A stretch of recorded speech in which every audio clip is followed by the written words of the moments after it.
Hello and welcome to the Live Smart podcast with me, Niomi Smart, where I share my learnings in my pursuit to living a more energized, fulfilled and connected life. Whether chatting solo or with a special guest, expect conversations on all approaches to live smart, from manifestation and mindfulness to finding a little bit of magic and sparkle in the everyday. I so look forward to seeing you around here to learn with me on this journey. Welcome to episode 3 of the Live Smart podcast. Before I get into this episode, I just wanted to say a huge thank you to everyone who has supported me on the first couple of episodes. I have been completely blown away, and I just wanted to express my gratitude before I get into this. So, episode 3, I would love to speak about the power of our thoughts and how I very much believe that we have control of our thoughts. And I'm going to touch also on toxic positivity because I don't want this episode to sound like I am demonizing negative thoughts. I'm not saying that I think we should always have happy, loving, positive thoughts 24/7. I think all emotions and all feelings and all thoughts are valid. It's more that I have recognized how I think we have more power than we give ourselves credit for. And I have a couple of exercises as well that I think can really help with this. I think we are living in a time where we are experiencing a lot of anxiety, a lot of depression, which is understandable. I mean, there's a lot going on, but I do feel like there is a way to help our minds to feel more positive feelings. And I would love to speak through some of these with you today. Now, negative thoughts are completely human. It's natural. Of course, we are going to experience some unwanted feelings frequently. And I think it would be completely unrealistic to expect us to always feel happy and always feel positive and always feel in love all the time. And these negative thoughts often do serve us. I think we need to have some of the low points to fully appreciate the high points in our lives. That's definitely something that I have experienced. It's that sometimes, unfortunately, we do need to go through low periods of our lives to fully acknowledge and appreciate the good times. It's just that sometimes we can find ourselves in a downward spiral where on a daily basis, we are choosing the negative thoughts and choosing to focus on those negative thoughts more than the positive ones. I even recognize this with comments online. It's so easy to focus on the one negative comment out of 100 positive ones. And I do feel like our minds can quite easily be swayed to the negative, and that just doesn't serve us. Why would we choose to focus on the negative when we could read the 100 lovely things and let that affect us? Unfortunately, I do think that's just human nature, but I have recognized that there are a couple of exercises that have really helped me personally to stay in the right lane and to actually feel the positivity more than the negative. And this can be on such a small, tiny scale or on a massive, larger scale. Sometimes I like to imagine that a negative thought is like a cloud floating through the sky. So if you really feel and sit into this, you can recognize when certain negative thoughts flow your way. And if you don't have the time or space to acknowledge them, they can actually really consume you and take over your whole day. Whereas actually, if we do give them time and space and sit down and think, okay, let this negative thought come to me, you can imagine it like a cloud that just floats into your mind in the sky, but then it drifts away as easily and smoothly as it came. And when you use this practice, you can really feel that negative thought just wanted to have its time of day. It just wanted to say hi, just wanted to creep in just for a little bit, but then it leaves. And sometimes I think it's when we really force out these negative thoughts and we're just shutting them out like, no, I'm not going to acknowledge you. You are not welcome here. You can feel it kind of manifesting itself through your body, even physically. It's like our shoulders start to raise, our chest gets tight, our breath gets short. And that feeling can hang around for a good couple of days because we are just completely fighting these negative, anxious thoughts. It's like, no, no, no, not welcome here. Whereas I actually think let them in to just let them go again. And you can think of this also as a lily pad floating on a pond. It might float towards you, but then it's just going to float away, and that's totally okay. The negative thoughts are valid. Sometimes there's a reason they're creeping in. So actually, from the get-go, if we recognize that these negative thoughts are wanting to, they're knocking on the door, if we just say, okay, yeah, hey, come on in, it's fine. What do you want to say? And they'll have their piece, they'll have their moment. And if you're just like, okay, cool, yeah, I hear you. They'll be like, okay, wasn't expecting that, but cool, I'll just let myself back out then, yeah, bye. Whereas if you kind of shut them out, the door is locked, they're going to be banging for like a good couple of days. They want their moment. And I have just found that actually allowing them in is so beneficial. Just treating them like you would a positive thought. Just like, oh yeah, hey, that's nice, that's cool, I hear you, I'm giving you your time and space. Almost like a partner, sometimes if a partner's feeling a bit yappy, or a friend or a family member, rather than you just being like, oh, I don't have to, like, please don't, no, this is negative, I don't like this.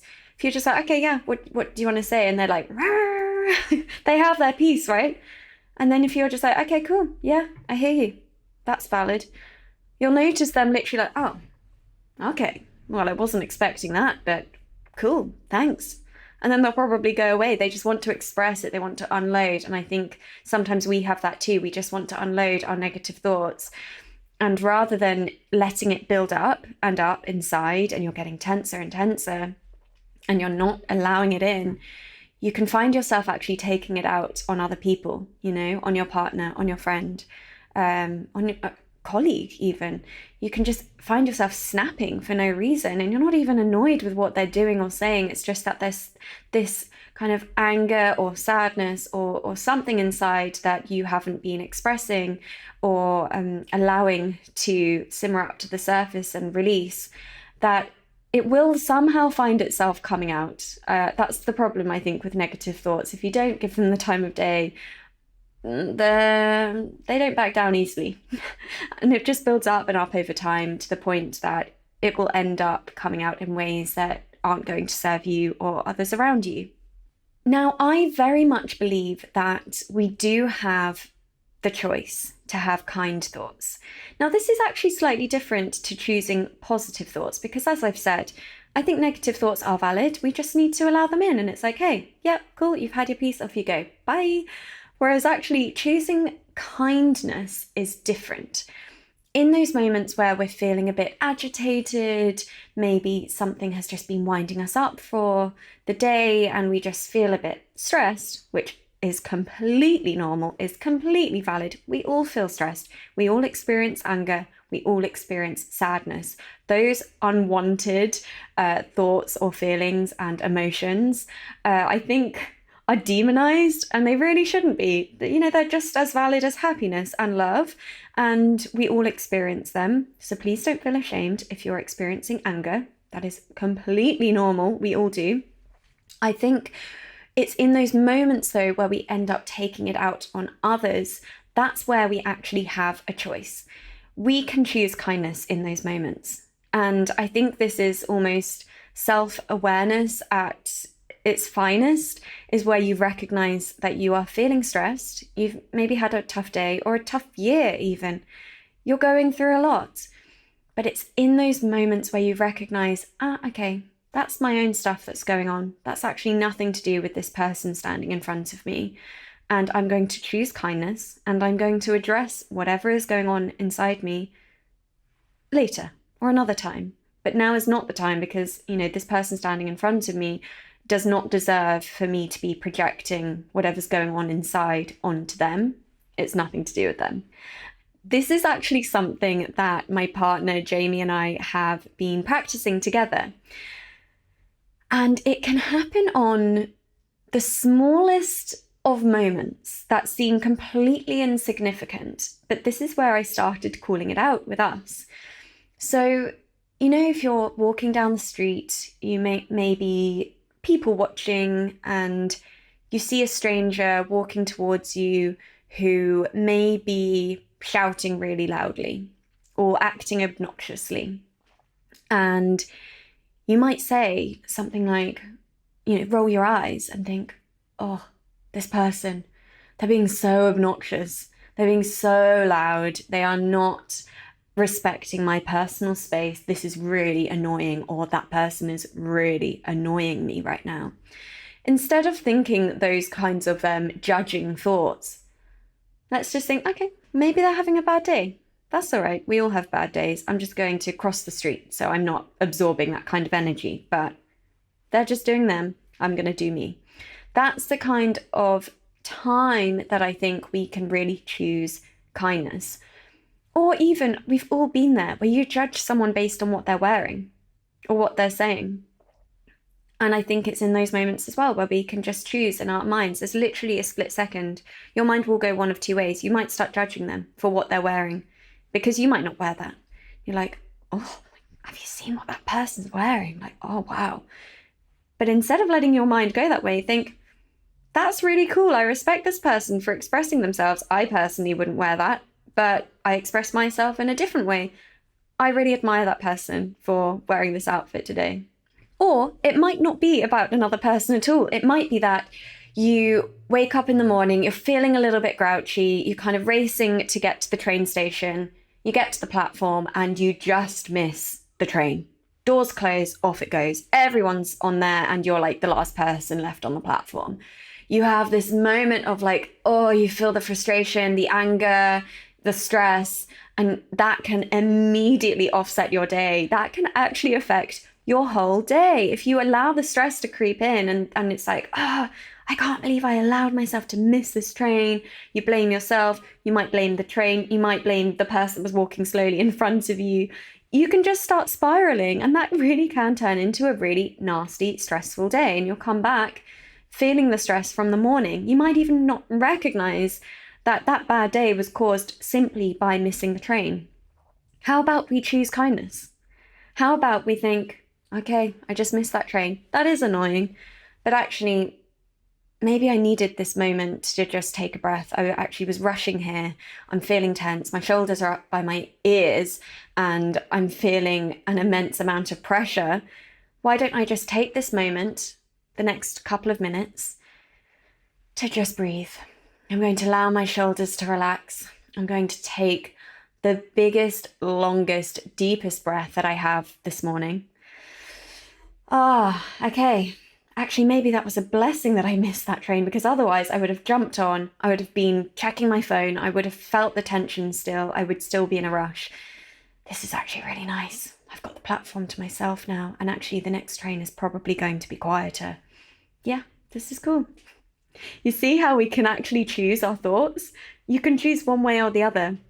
It takes a hell of a lot of practice. I am still working on this, believe me.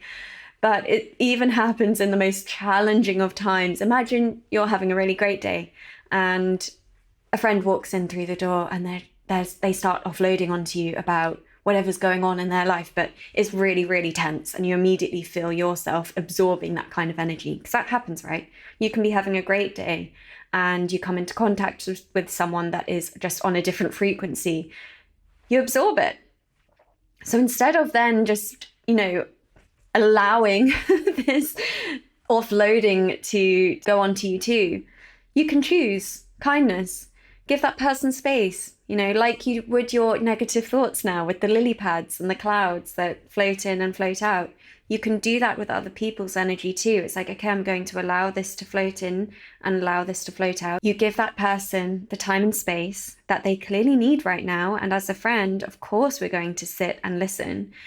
And one thing that I have actually personally found is that sometimes, and actually more often than not, when a person wants to talk, they just want you to listen. They actually don't want you to fix it. They don't want you to find a solution unless they ask you to, unless they're specifically asking for your advice. What do you think I should do? Often, If they're not saying that, they just want you to listen and say, that's really tough. I'm sorry. Yeah, I hear you. I understand. And I'm giving you space to talk about this. That's often what someone needs. But I think we do definitely personally, selfishly maybe, have a choice to choose kindness in that moment rather than absorbing the stress from another person and feeling critical of that person for doing that. Sometimes you can feel a bit angry. I was having a great day. Who are you to come in here and start sharing your anger with me, spreading your bad vibes? But actually, no, we all deserve that time and space to feel the anger, to feel the bad, negative energy. But it's our choice to allow that to absorb into us or not. This flows quite nicely actually into toxic positivity.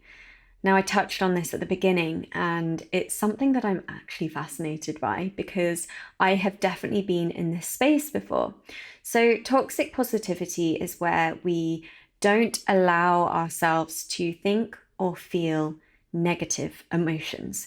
We are just completely in this zone of, nope, I'm happy, everything is great, everything is fine. I don't feel anger, I don't feel sadness. I do not allow that in. But also, you don't allow it from other people. So if a friend or a family member or your partner comes to you and they start expressing bad, negative emotions, and you're like, no, don't do this to me, don't do this to yourself, everything is meant to be, everything is fine, things will get better, and this is the one that really gets me, it could be worse. Like, seriously? How does that help anyone? I have definitely heard this 1,000,000 times in my life, where you are actually trying to express yourself and talk to someone, and all you're getting back is, yeah, but it could be worse. Think about people around the world that are actually going through something 10 times worse than you. It's like, actually, and I very much believe this, by the way. It took me years and years and years to figure this one out, because I actually ended up feeling immensely guilty for feeling anxiety or depression or even the slightest amount of anger or sadness over whatever it was, could have been the smallest or biggest thing. But I ended up feeling really, really guilty about those thoughts, and I suppressed them deep and deep and deep down within me because I genuinely started believing that my problems weren't valid enough for me to be feeling that kind of emotion because other people are going through a hell of a lot worse. But then I realized it's all proportionate, though, to us. Even if someone that shouts at you in the corner shop really upsets you and you come home in floods of tears, that's okay. Like, it might not affect someone else. Someone else might just, go with it, ride that wave and be like, oh, okay, whatever, that person's having a bad day, la la la, and, skip down the road. But another person might be more sensitive, and it might really, really affect them for the day and come home in floods of tears. And then if, whoever's at home says, oh, come on, pull yourself together, someone's going through something a hell of a lot worse, you are fine, you are privileged, and your life is great, you have absolutely no reason to feel down right now. That makes you feel worse.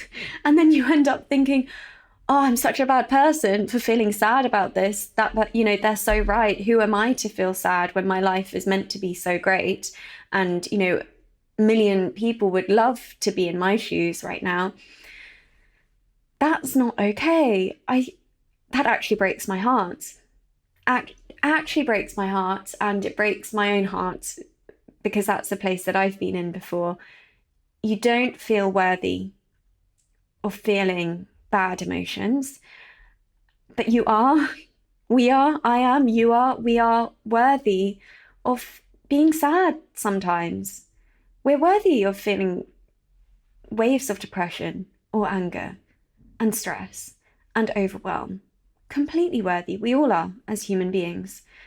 And so if you've ever been told that, oh, someone's got it worse, come on, pull yourself together, or everything's okay, or it was meant to be, it's fine, come on, you'll see the light of the day, you'll see the light at the end of the tunnel soon, it's fine.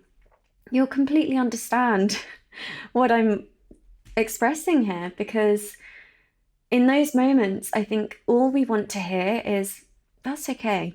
That's completely valid. I hear where you're coming from. It's completely normal that you feel that way. That's really tough. Sometimes you just need validation for the thoughts more than the thoughts themselves. You just need a validation from someone else to be like, that's okay. I get you. I hold you in this space. I understand. And I must say, I have never experienced this to this extent than with my partner, Jamie, now.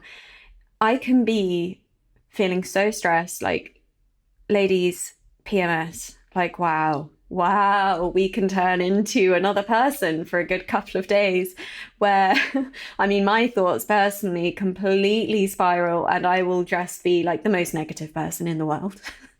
What am I doing with my life? What are we doing? And he honestly holds me. He looks me in the eyes and he says, I know, that's okay. I understand. Or maybe I don't understand, but it's okay that you're feeling this. I love you and I accept you for all you are and all you are feeling right now. Just know I'm here. I'm here to listen and I love you. And, at first I was like, no, like, surely not. I'll kind of test it a little bit, being like, no, what am I doing with my life? Or whatever it is. And he'll say it again and repeat. And I'm just like, wow, okay, I didn't realize this is actually what I need in this time. Sometimes we just need to be held strongly and be told, it's okay, I understand. Whether that's from our mother or from our best friend or from a partner, even from a colleague, like from someone to just be like, that's okay. So this is what I'm touching on with toxic positivity. It's that it's so important for us to validate these moments of overwhelm and stress rather than just pushing them to the back of our mind, because believe me, suppressing these emotions gets us nowhere. They are going to come out. They're not just going to like leave our body naturally if we push them to the back of our minds. I really believe that they can manifest themselves in all kinds of things, even physical illness. I think if you are suppressing so much, whether that's past trauma, even the slightest stress, like over time, I think it can really snowball. And I think stress can be one of the most detrimental things to our health. Unfortunately, it's sad. But the good thing is there's a solution. Allow these thoughts in, like I said, with the clouds, with the lily pads. And I have an exercise here that may be completely mad. If you are someone who experiences a lot of anxiety, a lot of negative thoughts creeping in, I have discovered an exercise that has really, really helped me personally. And I've actually come up with a name that I'm quite proud of. It's called Maxitation. Maxitation. And the reason I've named it this is because it is essentially the opposite of meditation. I really need to Google at some point Maxitation and check it doesn't mean something else, because a lot of people might be rolling their eyes right now and be like, Maxitation, that's actually very negative. I don't know. But for now, I have called it Maxitation. The opposite of meditation. It's where we feel a lot of negative thoughts creeping in, a lot of anxieties. We just feel our minds are spiraling in a downwards place and it's not serving us anymore. And we've tried suppressing these thoughts. We've tried pushing them to the back of our minds. We know they're not serving us. So we're just like, oh, no, this is ridiculous. Like, just please disappear. Please go. But as we all know, that doesn't work. They always come banging on the door at some point. So Maxitation is where I actually give myself 10 minutes to sit or lie down in a quiet space, and I allow every single negative thought and every single anxiety that I have been experiencing into my mind. I literally welcome them in. I'm like, okay, here is your time for Maxitation, and we are going to listen and feel and experience every single anxiety and negative thought that has been trying to come in for the last few days. It's almost like scheduling in an appointment, and I think of this as I am the secretary in my brain. So I almost go like into my mind and I imagine me as a secretary at this desk at almost like a GP surgery. So it's like your thoughts are patients waiting to see a doctor, and then you are the secretary. And it's like, this doctor's surgery has been fully booked for months. So you have got a lot of angry patients banging at the door, like, hello, let me in. I'm waiting for this appointment. And you have been saying to them for the past couple of days, like, okay, yeah, we're going to schedule in an appointment. Please, like, book a time. And it gets to this time when you're finally like, okay, I found a slot. It's going to be 1 p.m. on Wednesday, because that's my lunch break. And I know that I have at least 5 to 10 minutes of peace where I can, sit outside, or I have a quiet room that I have access to, and I can just sit and I have quiet time. This is your appointment. Please show up. All of you negative thoughts, all of your anxieties, all of you patients that have been waiting for a while for this appointment, please show up. This is your slot. And so the appointment comes 1 p.m. on a Wednesday. And you sit down and you welcome in those thoughts. You close your eyes. Preferably you're on your own, where you're not going to be disturbed, because you don't want to be thinking, oh, someone's going to walk in, or I should be doing something else. Preferably this time is completely for you. You're in a quiet, peaceful space alone. And you allow, one by one, these negative thoughts to come in for their appointment. And all you do is you let them in and you give them their moment. I almost imagine them like coming into the doctor's room, and they're standing there in front of the doctor and they're just like, my boss isn't giving me the time of day, and I'm not being recognized for my talents and whatever it is. And the doctor's just there nodding his head like, yeah, okay. Yeah, I hear you. And this person, this patient, really has their moment. They're giving it their all. I mean, you've ignored them for the past couple of days. Like, you haven't given them this appointment. You've been shoving them to the sides. They're angry at this point. You give them their moment, and then they just walk out the door. They're like, okay, cool. I've had my piece. I'm going to go now. And off they go. You let the next one in. And you keep on going. You let them all in, all of these anxieties, until they're all completely exhausted. They've had their moment. They're like, this is just what we wanted. Thank you. And then off they go. You might find there's still a lot of negative thoughts that want to come in. And you just say, okay, look, guys, how about we do this tomorrow? I've actually got time tomorrow morning this time, 8 a.m. How does that work? They're like, yeah, I'm ready. I'm ready for my moment, guys. And so you schedule in another appointment. Or you might find that 10 minutes of max meditation is all you needed, all they needed. And you might think about doing it the next week when you feel like you're suppressing these thoughts again. But I have found this practice so powerful. As someone who has found it more natural to suppress the negative thoughts, this has validated all of that negativity, because I was very much of the feeling previously that I wasn't allowed, or I wasn't worthy of experiencing negative thoughts. Whereas this is literally like, we are booking in an appointment and you are going to have your moment to express everything that you are feeling. And that is totally okay. I am here. I hear you. It's like you're being a best friend to yourself. All you want to do is be heard and be held in that moment. And those negative thoughts are exactly the same. This is you essentially giving them the time of day and just being like, I'm going to listen. I'm here. And, you might want to nurture yourself at the end. Make yourself a nice cup of tea.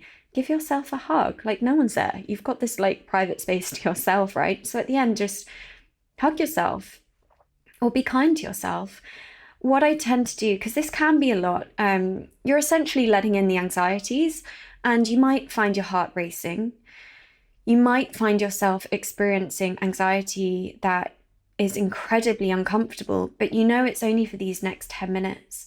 And so after that period, which may have felt like a lot, it may have felt really heavy, and that's okay. Your body needed to feel that. I very much believe that there's a reason that these negative thoughts wanted to come in the first place. And even though it's not very pleasant to experience it at the time, I do think to a certain degree, it will serve you, because you are releasing this energy that has been kind of building up inside in dark places. So what I do is, after the 10 minutes are over, I slowly open my eyes and I find a still spot in the room, to just focus on and just reground myself and find peace, let myself calm down. That's a lot. Okay, I've just felt all of these anxieties that have been creeping into my mind the last few days. I feel a release. Take a deep breath, breathe in, and then as you breathe out,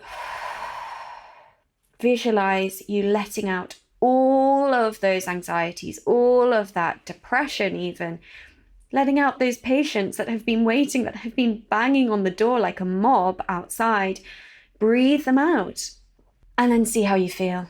And then maybe, you're going back into the office, back to work, or go for a walk if you have the time, have some nice lunch, nurture yourself, be kind to yourself. And I have actually noticed the benefits of allowing these negative thoughts in. So this again is where we choose kindness, because you are being incredibly kind to yourself. You're allowing those patients in that you haven't been. And this really is a practice of choosing kindness. Of course, I think it's also important to touch on the fact that it is sometimes really hard to always choose kindness, in unexpected events that happen. Sometimes we're not in control of our lives. I've definitely realized over the past few years that we're not in control sometimes, a lot of the time. Maybe someone gets sick, maybe you get sick, or maybe someone leaves and you're left heartbroken. It's really hard in those moments to choose kindness because you're experiencing all kinds of anger to others, but also to yourself, or maybe to the universe. It's like, seriously, why? Why would you do this? This isn't fair. And I wholeheartedly understand how in those moments it's hard to choose kindness. But I think there are moments throughout healing where you can choose one path or the other, and you can choose the path of essentially feeling sorry for yourself and staying in a dark place, or you can choose to get out of this. It very much is a choice. You need to be willing to work on it. You need to be willing to heal. Like, you can put someone through all the healing in the world, but if they don't want to feel healed, they're not going to. It is a switch in mindset to be like, I want to heal, I want to grow, and I want to use this experience to make me the strongest version of me that I have ever been. And I'm going to use this as that opportunity to truly heal. So it's not easy.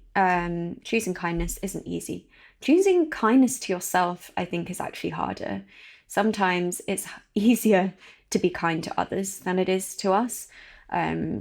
So we need to schedule in those times to be kind to ourselves. It's so important. In the same way that sometimes when we're experiencing all kinds of emotions and feelings and we're having quite a tough day, we recognize that we can take it out on others if we haven't allowed ourselves to fully express ourselves. I think it's really important to recognize when actually someone else around you is doing that. I actually learned this many years ago. This didn't come from the journey that I have been on the last few years. This hasn't come from me doing a deep dive into myself and psychology and my inner world and my outer world. I actually learned this when I would have been 18 years old, and I used to work in a shoe shop. I would experience all kinds of customers. I must say, generally very, very lovely. And I loved being around people. I loved serving people. It was fun. But sometimes, every now and again, and if you work or have worked in service, you'll completely understand this, you will get a very difficult, angry customer for no reason. They'll just come in and you sense their energy and they are like throwing shoes around, and sometimes you think they're going to throw one at you, and they are so demanding. At first it really upset me. I do think I'm a sensitive soul, and there were many tears in the storeroom of like a customer being really mean, and you just had to like or kind of feel this like sadness or anger and then kind of put on a brave face and go back out and just continue for like the next 30 minutes with them being horrendous to you. But over time, I ended up understanding that that was nothing to do with me. That is nothing to do with the shoes. This is nothing to do with the store. This is nothing to do with me as a server. This is actually everything to do with them. They are simply having a bad day. You have no idea what a stranger is going through. So if you come into contact with someone that is really throwing their weight around and taking it out on you and taking it out on others around them, I think it is so important to take a moment to recognize this is not me. This is them very much projecting their inner world onto me. And I'm just going to treat them with kindness because actually they need it more than anyone right now. And you'll never know probably what it is that's affecting them because they're a stranger. But just allowing yourself to believe at least that they are going through a really, really tough time. And they clearly haven't been expressing themselves in a way that they probably could be. And they aren't releasing these inner emotions that are completely tearing them apart. It's really sad. And, of course, they're feeling a lot and it's coming out in the tiniest ways of, a young 18-year-old girl just trying to find them a pair of shoes that fits them. Like, it is not that girl's fault. It's actually just that they haven't allowed themselves to release whatever it is that's going on in their world, which is completely fine. It's completely normal. It's incredibly sad.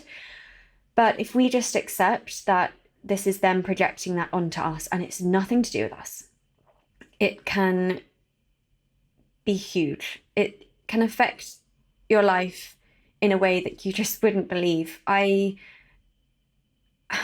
think I used to take a lot from other people, and being quite a sensitive person, I would very much like blame myself or feel really sad and it would really affect me.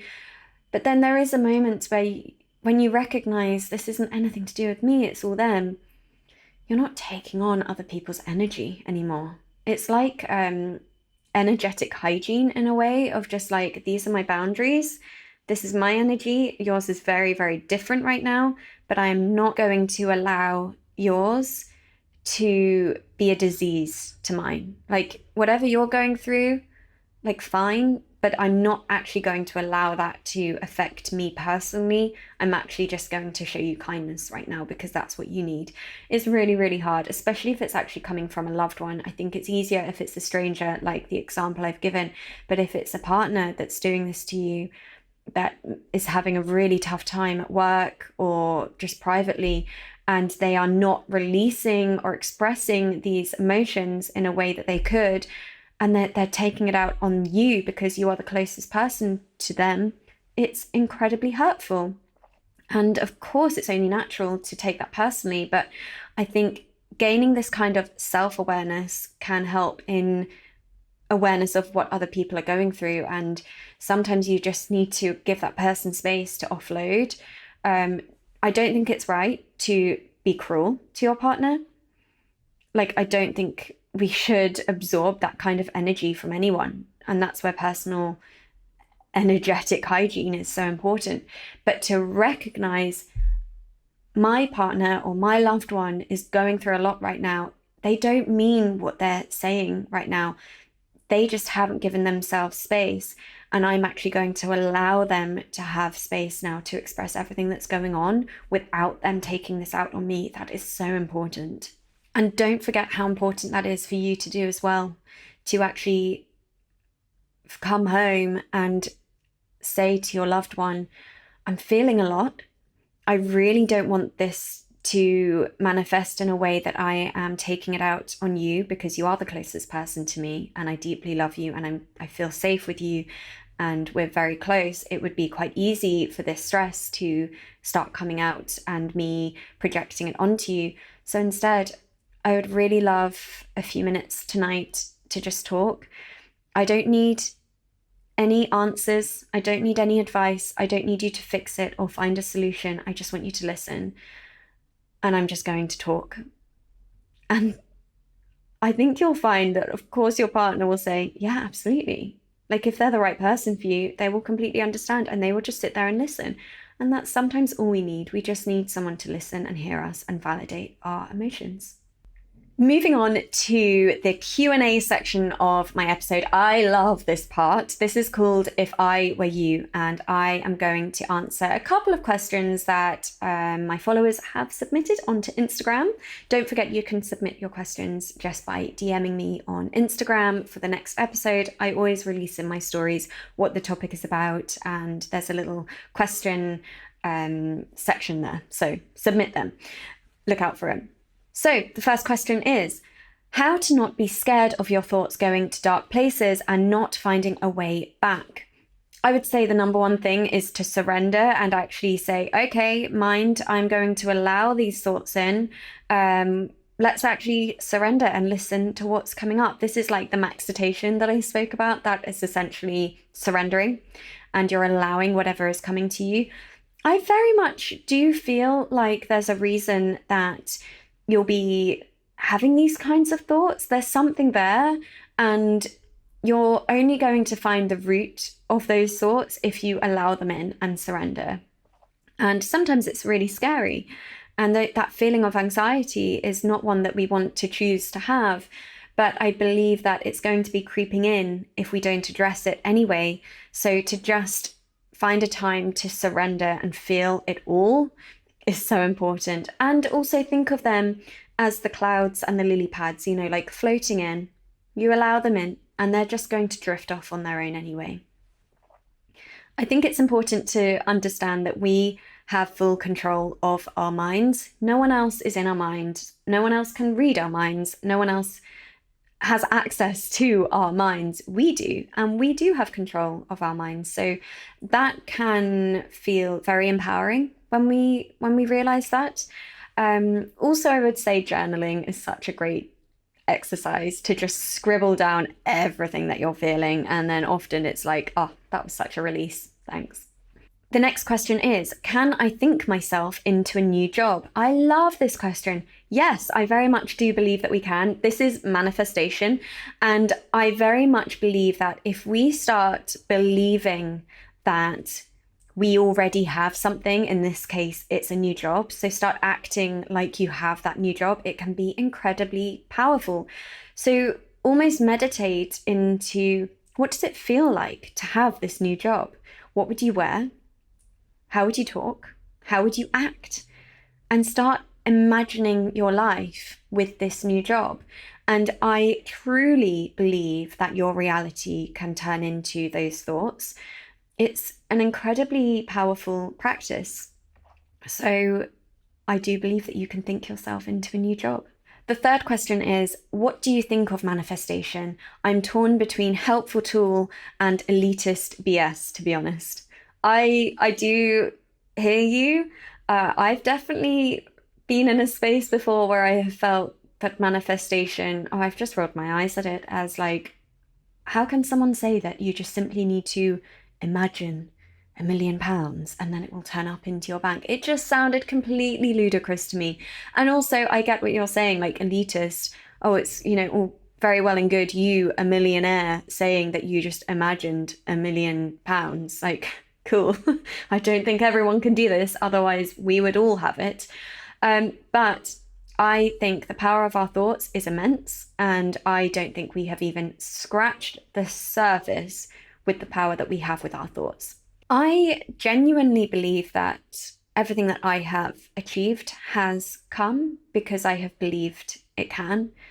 And I have thought into this a lot. And I have in the past created full mood boards of my career, of a partner that I would love to have, that I feel I am worthy of having, that I am deserving of a house that I want to buy. I have honestly thought all of this up to an absolute T with the details and everything, as if it has already happened.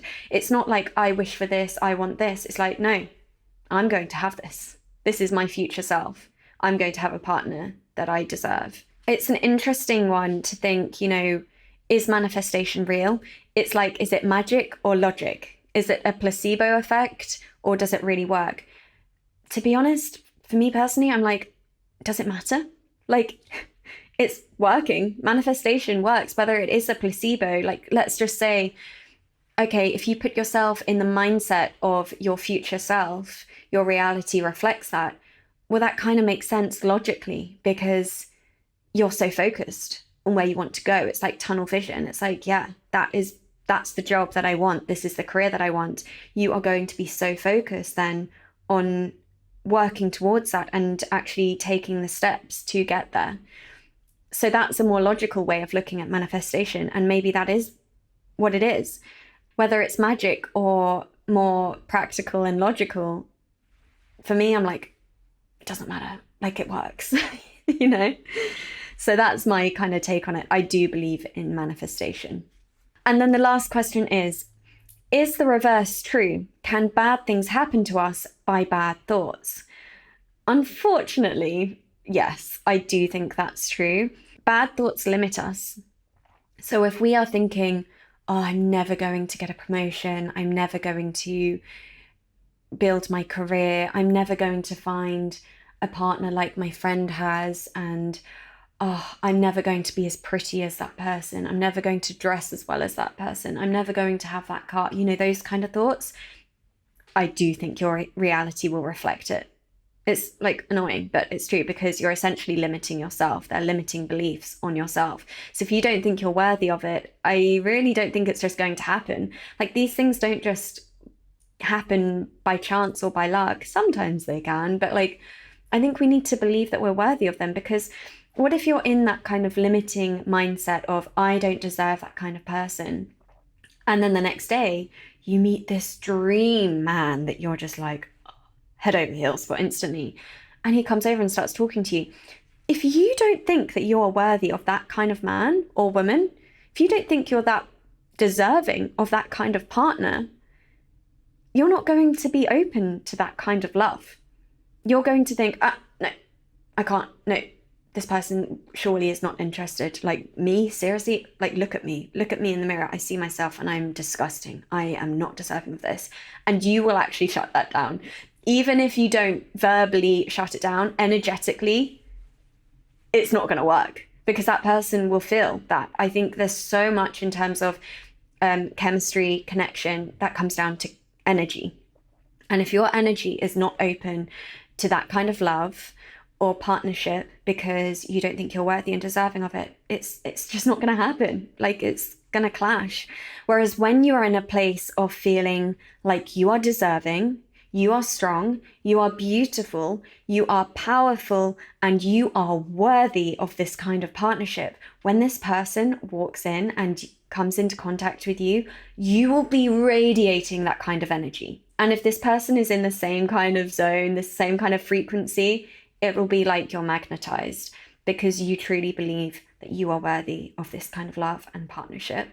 So yes, I do think bad thoughts can lead to the reality that you are manifesting. I think you can manifest negatively as well. This is kind of touching on mind-body medicine, which I think would be a whole other podcast episode in itself. I learned a lot about this in Bali, and how our negative thoughts can manifest themselves in our body physically. Absolutely fascinating. Wouldn't have believed it if I hadn't had experienced it. But yeah, this is definitely another episode. Anyway, thank you so much for listening. I am having so much fun recording these podcast episodes, so I hope you are enjoying listening to them just as much. Thank you for submitting your questions. Don't forget that you can submit them on my Instagram, and don't forget to subscribe on whatever platform you are listening on, and I will see you next week.